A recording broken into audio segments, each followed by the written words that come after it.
Hello అందరికీ welcome to my YouTube channel. నేను మీ రీతు. వెన్నెలవే ముందు పార్ట్స్ వీడియో చూసిన తర్వాత ఈ పార్ట్ వీడియో చూడండి. ఇంకా లేట్ చేయకుండా వీడియోలోకి వెళ్ళిపోదామా. నా వెనకే వదిన కూడా బయటికి వచ్చింది. నేను వస్తూనే ఆగిపోయి వెనకున్న వదిన చేపట్టుకొని, వదిన, అమ్మ నాన్న అను ఎక్కడున్నారు అన్నాను కంగారుగా. అత్తమ్మ మామయ్య మండపం దగ్గర పూజలో ఉన్నారు జాను. అను ఇంకా పెళ్లి కూతురు గదిలో ఉంది. రెడీ చేస్తున్నారనుకుంటా జాను, నువ్వు వెళ్తావా అని అడిగింది. నాకు వెళ్ళాలని ఉంది, కానీ భయంగా కూడా ఉంది. అను నన్ను చూస్తే ఎలా రియాక్ట్ అవుతుంది అది తలుచుకుంటూ నేను అక్కడే ఆగిపోయి కంగారుగా దిక్కులు చూస్తూ నిలబడ్డాను. ఒక్కసారిగా ఏదో తెలియని చోటికి వచ్చినట్టుగా అనిపించి భయం వేసింది. నేను కంగారుగా దిక్కులు చూస్తూ నిల్చుంటే చల్లగా తాకిన తన చేతి స్పర్శ నాకు కొండంత అండగా నిలిచింది. సూర్య వచ్చి నా చేయి పట్టుకున్నాడు. వదిన ఇద్దరిని చూస్తూ అను దగ్గరికి వెళ్దాం అంది. నేను తలూపాను. ముగ్గురం గది వైపు కదిలాం. రూమ్ దగ్గరికి రాగానే ఎవరో అడ్డుపడి సూర్యాని ఆపేశారు. గదిలోకి అబ్బాయిలు రాకూడదు అంటూ తనని రానివ్వలేదు. సూర్య నా వంక చూశాడు. నేను ధైర్యంగా లేను. ఆ విషయం తనకి అర్థమైంది. అక్క, వాళ్ళు బయటికి వస్తారు కదా, మనం ఇక్కడ వెయిట్ చేద్దాం అన్నాడు. నేను సిద్ధంగా లేను కాబట్టి నన్ను ఒంటరిగా లోపలికి పంపించడం ఇష్టం లేక. వదిన సూర్యాని చూస్తూ, ఏం కాదురా, నీ పెళ్ళాన్ని నేను కొరుకు తినరు లోపల. వెళ్తుంది తన చెల్లి దగ్గరికే కదా, నువ్వు ఇక్కడే ఉండు, మేమిద్దరం వెళ్ళి మాట్లాడేసి వస్తాం, సరేనా అంది నా ఇంకో చేయి పట్టుకొని. సూర్య నన్ను చూశాడు. నాకు ఓకేనా అని నేను తలూపాను. ఇంకా నా చేయి వదిలేశాడు.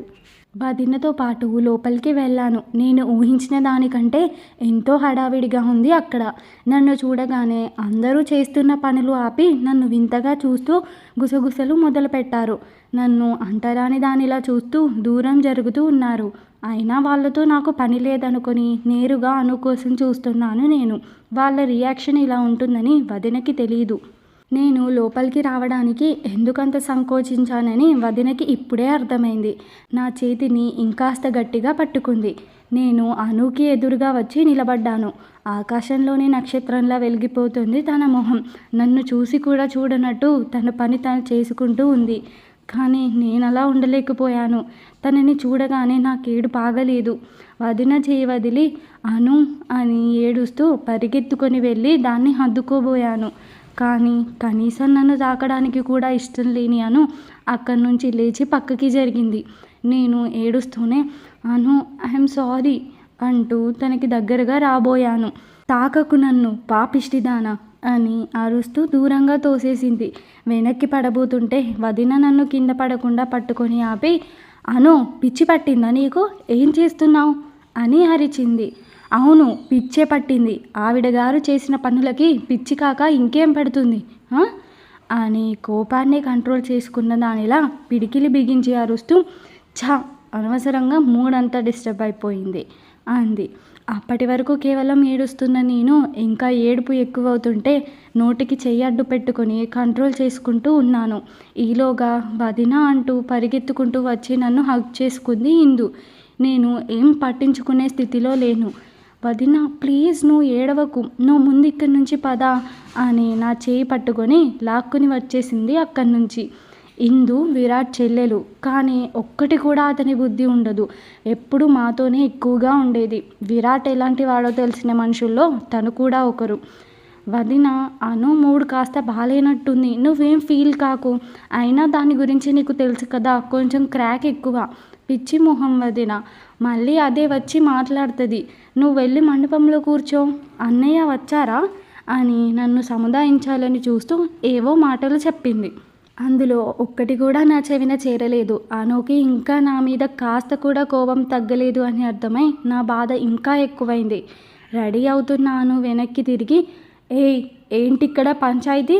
ఇంకా నీకేం పని పాట లేదా? అడ్డమైన వాళ్ళతో మాట్లాడుతూ కూర్చుంటావు. మీ అన్నయ్యని పిలవమంటావా? నోరు మూసుకొని వస్తావా అని అరిచింది. ఆ విరాట్ అంటే నాకెంత భయమో తెలిసి కూడా వాడి పేరు ఎత్తిందంటేనే అర్థమైంది.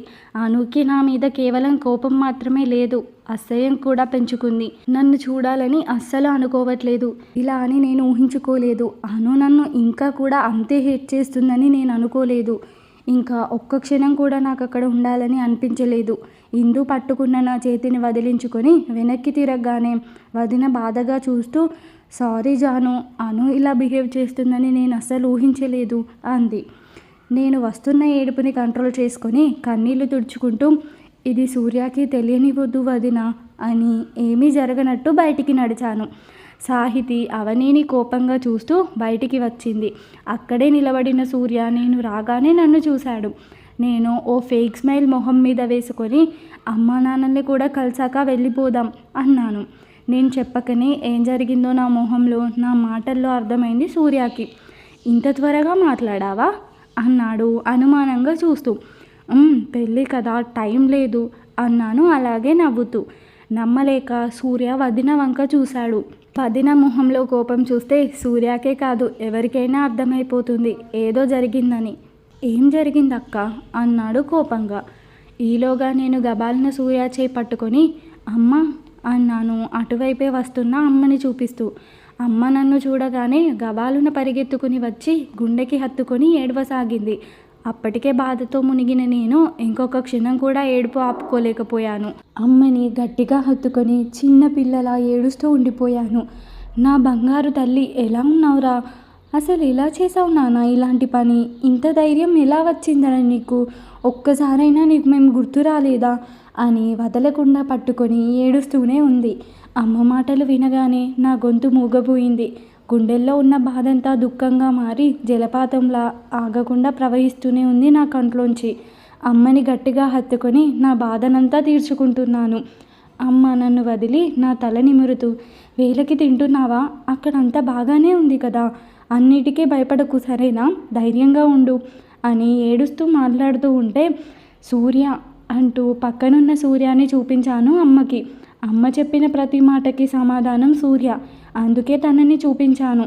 ఈలోగా నాన్న గొంతు, కాదు కాదు అరుపు వినిపించి దడుచుకొని అమ్మకి దూరంగా జరిగాను. ఏంటే అక్కడ నీ మాటలు?